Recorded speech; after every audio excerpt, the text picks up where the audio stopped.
ದೇವರಂದ್ರೆ ತಿರುಪತಿ ತಿಮ್ಮಪ್ಪ, ಗುರುಗಳಂದ್ರೆ ಮಂಚಾಲೆ ರಾಗಪ್ಪ ಅಂತ.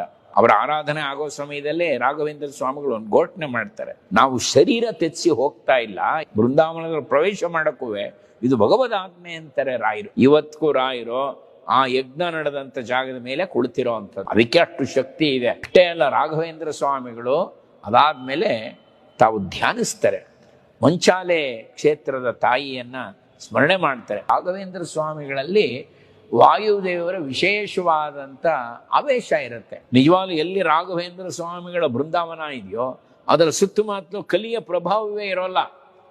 ಇದೆಲ್ಲ ನಾವು ಮನಗಾಣಬೇಕು. ತುಂಬ ಜನಕ್ಕೆ ಆ ಕ್ಷೇತ್ರವನ್ನ ದೂರದಲ್ಲಿ ನೆನೆಸ್ಕೊಂಡು ಅಷ್ಟೇ ಅಲ್ಲ, ಅನೇಕರು ಲಕ್ಷ ಜನಗಳು ಇವತ್ತು ಮಂಚಾಲೆ ಕ್ಷೇತ್ರಕ್ಕೆ ಹೋಗಿ, ಮಂತ್ರಾಲಯಕ್ಕೆ ಹೋಗಿ ರಾಘವೇಂದ್ರ ಸ್ವಾಮಿಗಳಿಗೆ ಹೆಜ್ಜೆ ನಮಸ್ಕಾರ ಹಾಕೋದೇನೋ, ಅವರು ಸೇವೆ ಮಾಡೋದೇನೋ ವಿಶೇಷ ರೀತಿಯಲ್ಲಿ ಅನುಗ್ರಹವನ್ನು ಪಡ್ಕೋತಾ ಇದ್ದಾರೆ.